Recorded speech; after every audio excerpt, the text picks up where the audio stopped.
I'm showing live. Are you showing live, Kate? Yeah. What's up, everybody? Welcome to the Wine and Crime Book Club discussion for Sarah Gailey's Just Like Home.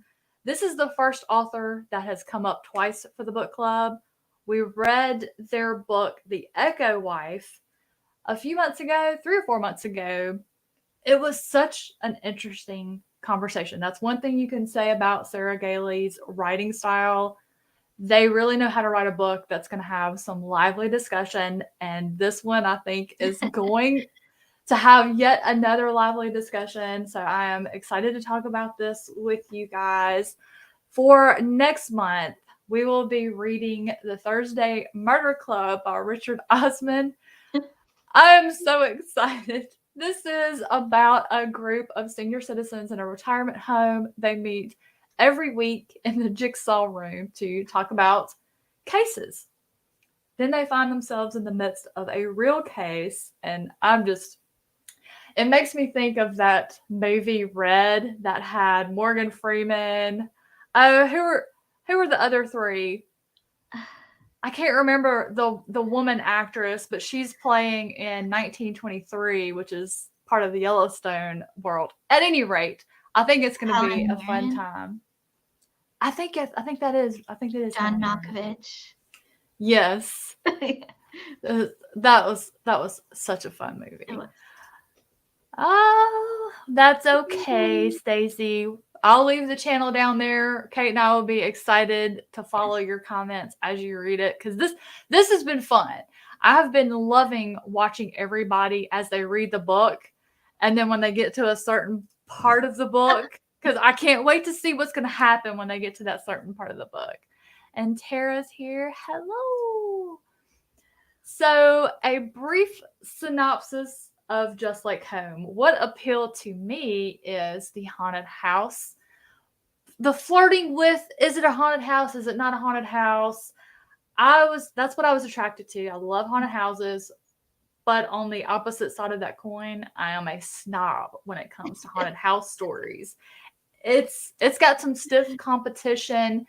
The one book that every haunted house story is going to go up against is Michael Clark's The Patience of a Dead Man. Just Like Home was up there, neck and neck, and then it wasn't. And we'll get into that in the spoiler section. But Vera is our main character. I want to say she's just shy of 30 years old. Okay. She's barely scraping along, and she's lost another job. And about that time, her mother calls her, asks her to come home, help her get the affairs of the house in order because the mother, her name is Daphne, she is not long left for the world. So it comes at a good time for Vera because now she's got a place she can go live for a minute while she figures things out and hopefully be able to live off the sale of the house. The very first thing that happens that clued me in that I was going to love this book is when Vera is pausing outside the house, and I have a quote. As she is going up the stairs, the front steps to the house, and she picks that right foot up off that last step. She's thinking about the steps. She notices that they're new. And the quote is, she would have seen on the news if they had found what she had tucked beneath those old boards many years before. And I was like, okay, not only are we going to have a thriller, we're going to have a mystery here as well. So, and to me, the mystery was unlocking the past of the characters. Yeah. And so that's about as non-spoilery as I can get. I would encourage you, if this is a book you've been wanting to read, definitely read it. If you read and enjoyed The Echo Wife, I think this one is going to be right up your alley. If you thought The Echo Wife was good, this one you're also going to think is good. And so with that, I would say check it out from your library. I enjoyed The Echo Wife, but I like Just Like Home, Rachel, even more than The Echo Wife. Yes, but I liked I think the Echo Wife had a much better ending. Mm-hmm. Yeah. Andreas. Hello, Eric. Oh, you're Eric. so sweet. So it's if she had Vera. Okay, I don't know how to. I don't know.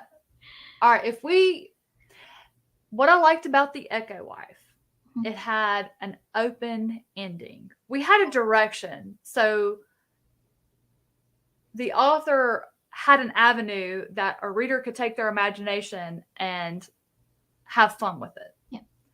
I wish they had done that with this one. Yeah. I think this one, if it had had an open ending, not quite resolved, I think I would have continued to have bad dreams. And I think it would have the scare, the creep and the dread factor would have maintained throughout. So yeah, that's what I wish. Now I would also, talking about Sarah Gailey's writing style, I don't like it. I didn't really care for it in the Echo Wife. I didn't care for it in this one. But what I do like that they do is breadcrumbs. Mm-hmm. This story, when it begins, I wasn't quite sure how it was going to branch out. I knew there would be more than just Vera going home to care for her mother in her last days.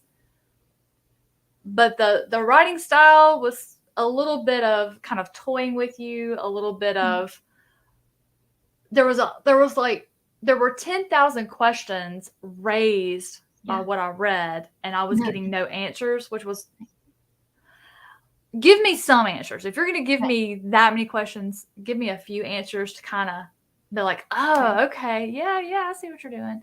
Yeah. So, but I would say if you're here and you haven't read the book, Eric and Stacy, now's the time to depart, because the rest of this is going to be heavily into spoilers for those that are here that have read the book. We're going to get into some juicy details and break down some characters, some plot, some endings. But I would say real quick, everybody who's read the book, drop in the chat your rating for it. I gave it a 30. I gave it middle of the road. It was a 5-star read for me until it wasn't. I gave it a 3.5. That's what you settled on? I think that's where I settled. Who knows? It could change, but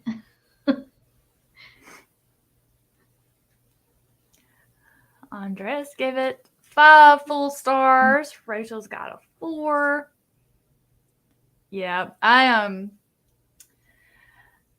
had things that I loved, and then I had things that just it was a 5-star read for me up until that one point. Yeah, that's why I didn't say a word. When you're like, I'm already reading this and I can tell it's going to be a 5-star read, and I'm like, I'm not going to say anything. I didn't want to say anything because I didn't want to influence what you thought. And Leslie gave it 3.5 as well. So, wow, we were kind of all over the board. There's a few folks that read it in Discord, and I think rated it around middle of the road as well. Yeah. So let me put the spoiler tag on here so that everyone can be forewarned. We're about to get into spoilers. Oh man, I don't know where to start. So obviously, for everybody here, hopefully everybody that hasn't read it has left. The ending is what did it for me. Yeah. I didn't like it. It had so much fear, suspense, mystery about the house, mystery about the characters. Am I the only one who thought Vera perhaps was the one who committed all the murders, not her dad? for the longest time, I thought her father was innocent and he covered up the murders. Interesting. For I Vera. thought that he was innocent and covering up for a long time. I thought it was the mother, and he was covering up. I never, until we had that moment with Brandon, I never expected it to be Vera. Yeah. There was something about her. She carried so much guilt for her father being in prison, and then the fact that she never visited him. And then she was, she had a couple of thoughts where she wasn't sure. Okay. Where she wasn't sure if he would have had forgiven her and how, and then she wouldn't read the letters that it turns out Daphne had withheld from her. So I was very conflicted as to what that meant, because she seemed to have loved her father so much. Right. I think it was definitely intentional for you to feel that, to think that on Sarah Gailey's part. Just the, like you said, she put so many breadcrumbs in there. Thinking back to it, there's like, she was trying to lead you down one road. No, she was trying to lead me down like 8. Well, yeah, but one of those being that road. I love the slow unfolding of the history of what happened, like with Vera's dad. I liked it and I didn't like it. I liked it being slowly given throughout the story, but on the other side of that, I think some of the parts took a little too long. Right. I was getting teased too much. I was like, okay, give me something. Give me something. Let me know something. I think the one thing that everybody who read this book and talked about in Discord agreed on was that no one trusted James Duval. Oh my gosh. That character was a snake. Well, so for me, I didn't trust him at all, but my brain kept thinking, do I not trust this guy because he's a total creep? Or do I not trust him because our narrator doesn't trust him and we're seeing everything through Vera's eyes? And to me, for a good part of, the book, it felt almost like Vera was an unreliable narrator because we weren't given all the information. We were giving all these questions and she didn't even know what was going on. Yeah. And so my brain kept asking, like, do I feel this way towards James because he is really a creep? Or am I seeing him as a creep because Vera is feeling this and we get everything through her? That's a good point. I think, the ending kind of answered that question for me, but throughout a lot of the book, I kept asking, like, I know how I feel towards him, but why am I feeling it? Well, at first, I was thinking, well, when she first meets him, how he acts towards her, he just kind of stands too close. And then I thought, well, it could be that it was just her perception, because everyone has their own idea of what their personal space is. Right. And I'm one of those, like, you got to be up on me. And so I'm that person. I'll be like, I'll get right up on you to talk to you. And some people don't like that. They're like, I'm not like gonna, if we're just having a conversation, I'm not gonna like stand in your face and talk to you. But that definitely could have been her perception. But he just how he was with Daphne as well. Of course, that all gets explained. Right. But I love the slow revelation, the slow giving of tidbits. But then again, because there was so many different things, like I knew nothing. I was Jon Snow throughout the whole dang book. I had no idea what was going on, but I wanted to know everything that was going on. Yeah. I was flying through this book. I do love the narrative. I was immersion reading, but I quickly stopped that because while I love the audiobook narrator, She Sands, absolutely love her. her voice is too melodious, lyrical to fit into this type of setting. Yeah. Reading the book physically by itself was way creepier. Yeah. I just Esme. Oh yeah, she's read it. Yeah. Yeah, she's read it. Yeah. So I kind of hinted there was a certain chapter that gave me bad dreams, and that was chapter 18 when Vera wakes up and her covers and her pillow are gone. Oh gosh, yeah. And they're under the bed. And then she finally gets brave enough, because I was there when I was young, like when she's remembering back when she was young. When I was young, I was scared to death. Like, I'm an adult. My bed sits on the ground. There is, like, she went to IKEA and got the bed. I have one of those beds because I'm one of those that you hang something over, something underneath you is going to grab you. Yeah. So that played into that fear, and I bet Sarah Gailey did that on purpose because a lot of us had that fear as kids, I think. Yeah, absolutely. I would run and jump into bed. Yeah, it was a running start. It was like, okay, I can only take one step in the room, and it's got to be the jump to get into the bed. Mom would have to shut the light off because I'm not leaving the bed once I'm in there. So that brought that fear right back to the forefront, and the description of it, Vera's fear, and with the covers getting jerked off, I was a mess. So I went to bed after that chapter, and I was asleep. I kind of got in the middle of the bed to sleep, and I had Bandit on my right, and then Chris was on my left, and then Milo was somewhere. And we have a sleep number bed that the base of it's set that when you get out of bed, it lights up so that you can have a little light to see where you're going. And when you get back in bed after a few seconds, it'll turn off. I woke up at like 1 or 2 o'clock in the morning because that dang light was on. I'm like looking over. Chris was in the bed. It doesn't get set off by Milo or Bandit because they have a little trunk at the end of the bed that they use to hop off on. But everybody was in the bed, and I'm like, what the hell set this off? Because I know my bed sits on the floor except for a little tiny crack, which is what that light shines out from under. Right. I mean, I'm breaking out into a cold sweat because I'm going, something got in or out of this bed that was big enough to trip that sensor. I'm just like scared to move.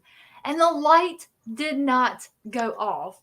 And so I'm just like, I wouldn't go back to sleep for the rest of the night. And I told Chris about it the next day. And so he said what he thinks happened is because I was sleeping in the middle of the bed. There's like a crack up there because the thingies will raise and lower. He thinks because I was in the middle of the bed and it couldn't tell that I was supposed to be on my side of the bed or something, that's what set it off. I mean, it kind of makes sense, but I had my moment where I was reading in bed. It was not late.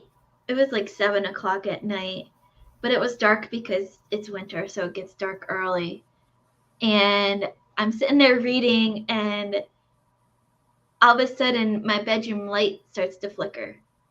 And it flickers like almost every night, but it flickered, and then the next sentence I read was the lights flickered. And I'm like, what?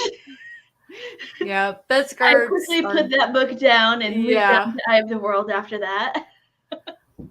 Bed skirts are stupid. But what was funny, Rachel, when you were talking about that in Discord, our upstairs bathroom, which is right next to my office, I have it decorated in Haunted Mansion style. And I was in there, I was rinsing out some pens, and the way that the vent, I kind of like looked over because I have fountain pens, which I have ink all over my hands. And I was rinsing out this morning, and I look over, and the shower curtain is billowing out at the bottom, and it instantly transported me back to that scene and just like home.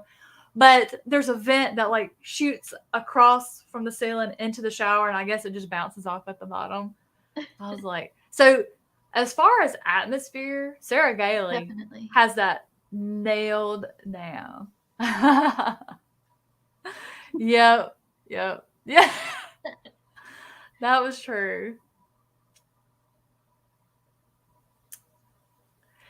Well, and I think so that was one thing that I understand why the author didn't reveal the Crowder House physical form, or Right. that the fact that it was sentient, I don't know any other way to describe it, is to keep that a secret. And these were clues that led into it, like when Vera took Brandon down into the basement to fix him, and when she came down with her father, there was something over Brandon, and it was the Crowder House that was trying to help Brandon not bleed out.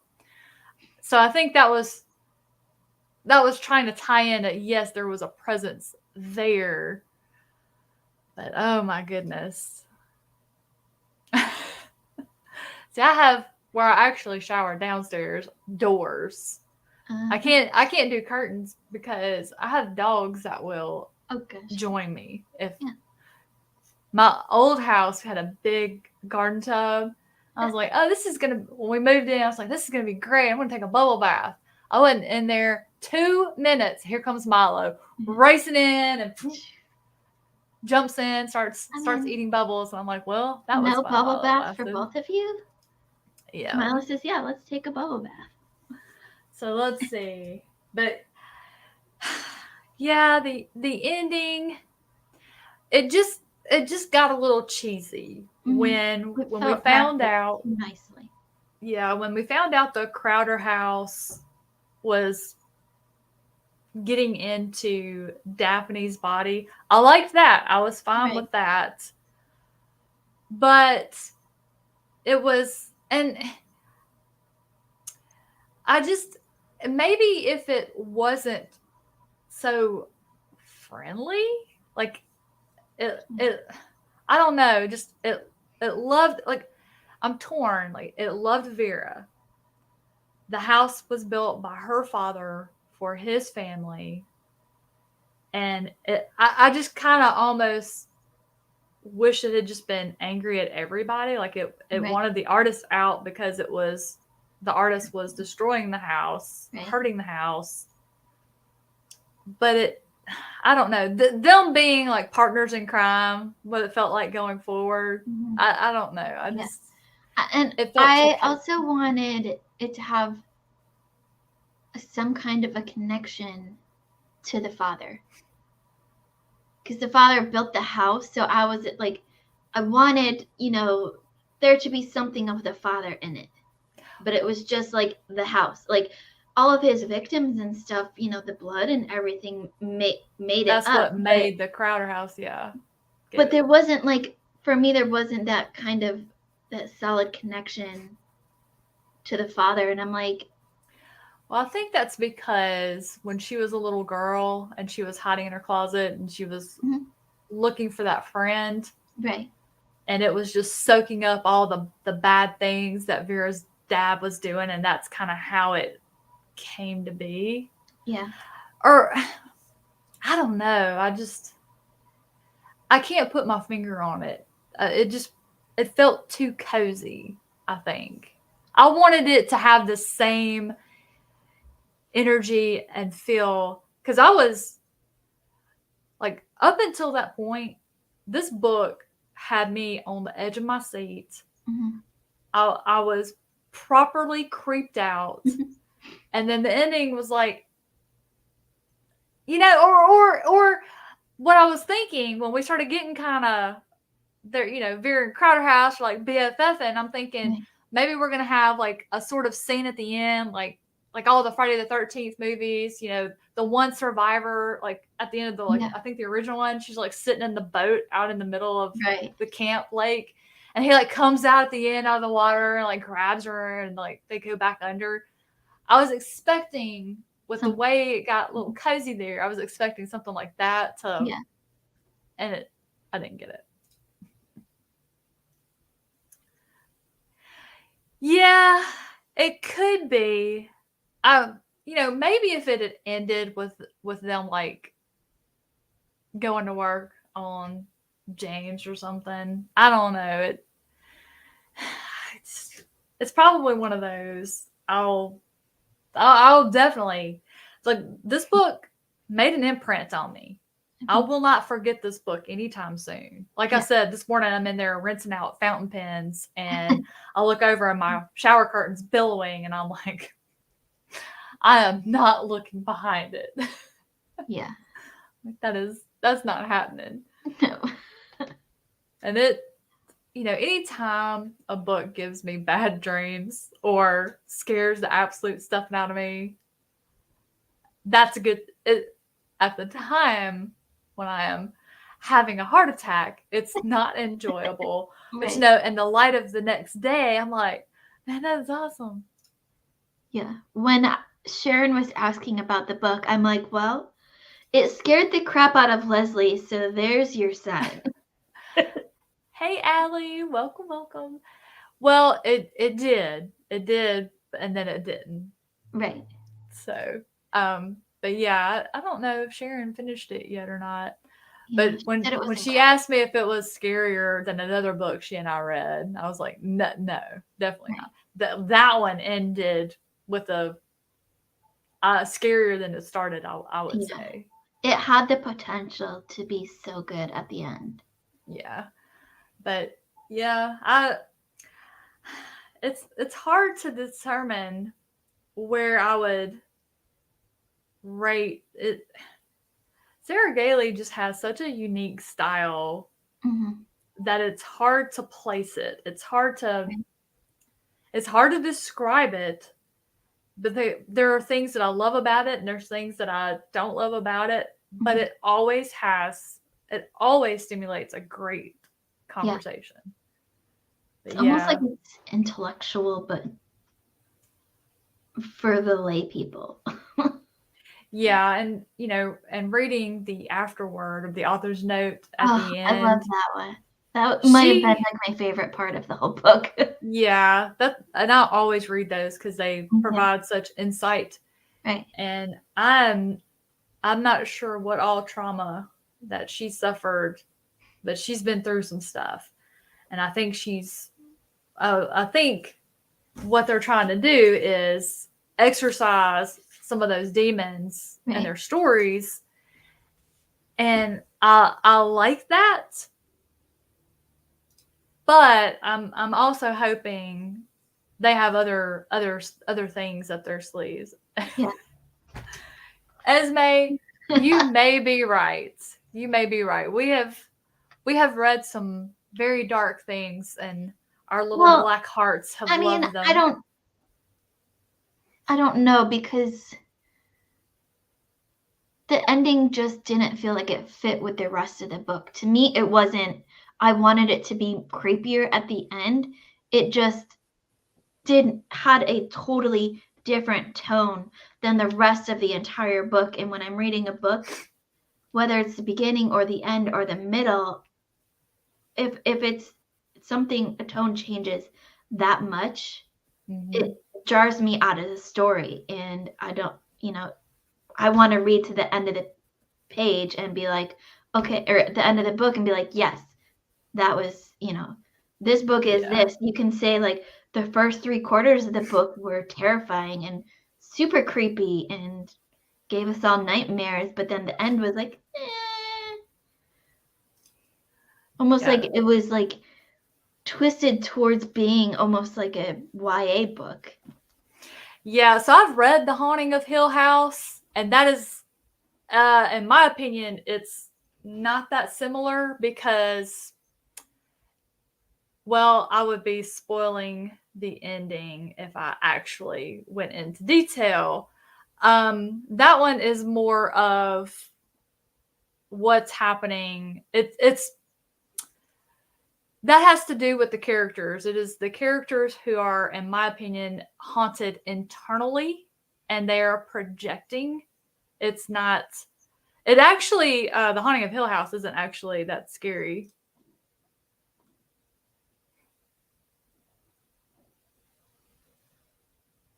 Or were you talking about the TV show? Now, the TV show scared the stuffing out of me, but it was completely different than the book.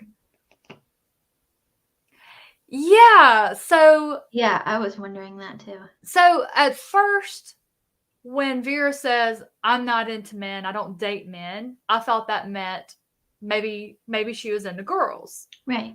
But then she is having, some attraction toward him, which, I mean, that could still happen even if she did date women.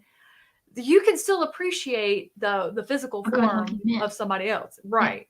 Yeah. And so I was a little confused, but I think what happened there is Daphne, when Vera was a child, Daphne programmed her and her father, Vera's father, that men had this grease in them, this filth, and they never said. Well, Daphne said Vera had it in her, but they never really said it was in girls as a rule. No, it was boys. Men. Mm-hmm. And so I think she just steered clear because of that. But then again, seeing them half naked and ripped. Oh my gosh. Imagine being that girl's therapist. Oh, I couldn't do it. Yeah, so I actually really loved that Vera found she had sort of, I don't know if it's because she was so young and she watched her dad do these things, that because there's a whole thing, are serial killers made or are they born? And so it's like, did she see that and she was interested in it?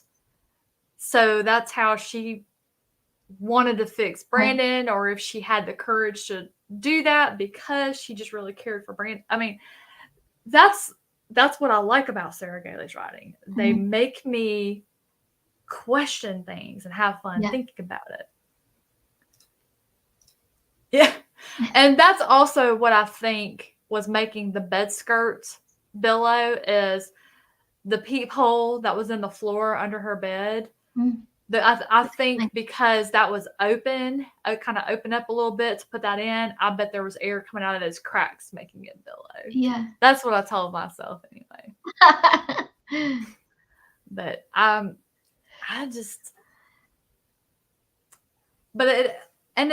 they did later in the book, Vera, as she grew up, realized that what her father was doing was wrong, and that people, men did not have grease in them. But I think when that learning's ingrained and that's all you hear as a child, it's hard to break that conditioning. Yeah. And I think she really, I think she wanted to, try it like her dad did, but I think more when she was a kid, she really wanted to help Brandon, because she was like terrified when she thought he had the grease in him. She's like, I know how to fix this. I'm going to fix you.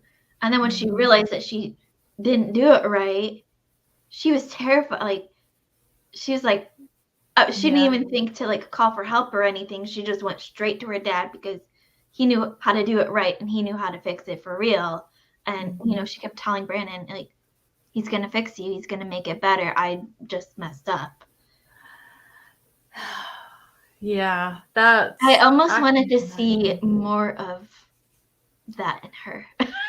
So who is the monster in this story, y'all? All of them. The book of monsters of all sorts. I would maybe Brandon. With the Echo Wife, we were wishing Sarah Gailey would perhaps write another one set 20 years later. And this one, I would love to have a prequel of Vera's dad. Yes, I wanted more of the dad. I wanted to know why how it is that he came to believe that there was this filth in men, and why was it just men? Although I'm beginning to think Daphne had a hand in that. Yes. She pushed him. Absolutely. Encouraged him. And Rachel agrees, everyone. I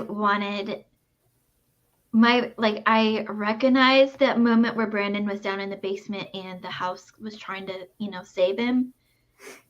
but my brain kind of put that to the side because it really wanted the haunting to be the dad's spirit.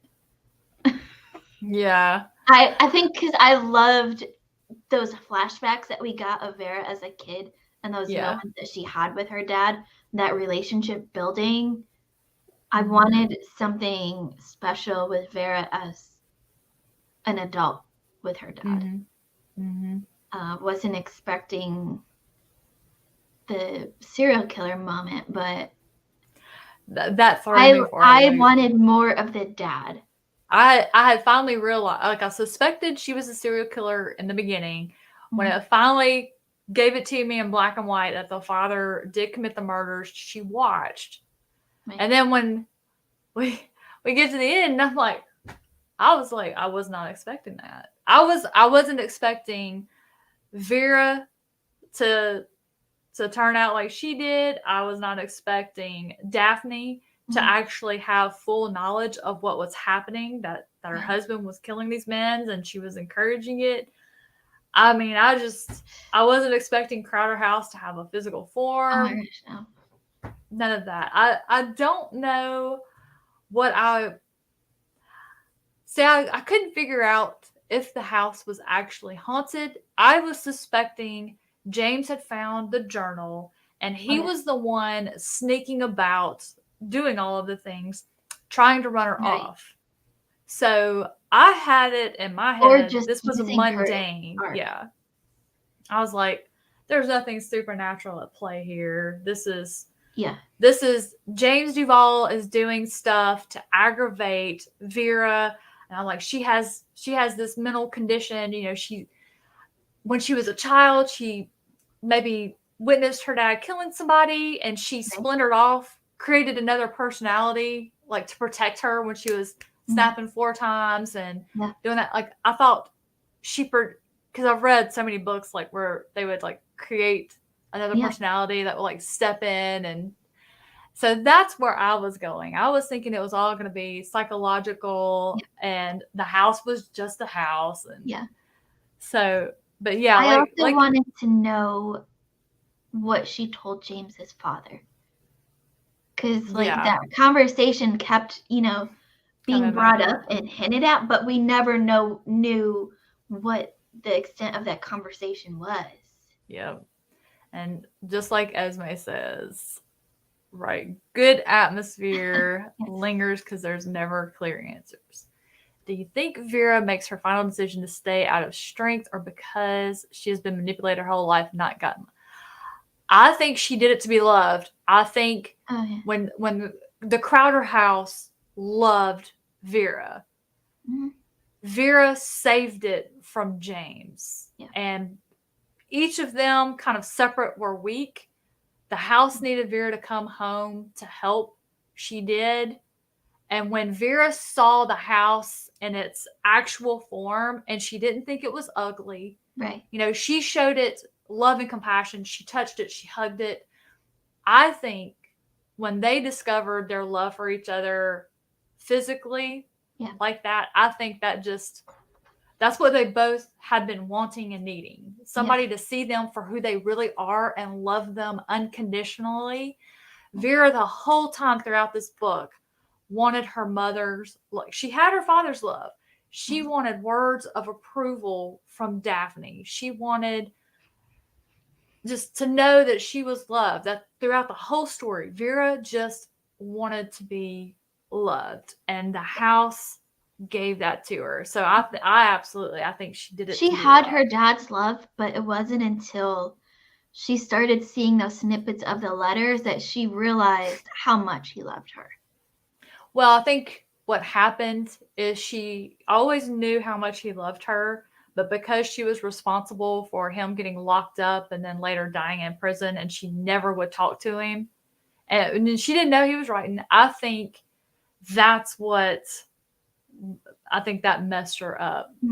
And when she started seeing those journal entries and just being reminded of their relationship that they had when she was young, I think that just really messed with her mentally. And that's why I was thinking maybe maybe mentally it's just like maybe she has this other personality and that was Right. her friend. Right. So but it was you know, say one thing for Sarah Gailey. They know how to write a book that's going to have some great conversation, whether you liked it, loved it, or thought it was just okay. It's Yeah. They're able to write their message. Their message comes over loud and clear. That is for certain. So I'm going to keep reading their work. It's one of those where, like I said, I don't really 100% love their writing style, Right. but They're there's not just my something. favorites, but they're interesting enough that I want to read more. Yeah. So I know that they have another book, but I'm not sure if it's a thriller. Magical Liars, maybe Magic for Liars, something along those lines. But I think I'm looking at my notes here. I think I have covered fantasy fiction, mystery, suspense, noir fiction. Oh, okay. I like noir. I like noir a lot. I think that's everything that I had. Yeah. Anyone have any final thoughts, questions, tidbits, quotes? Want to hate on James some more?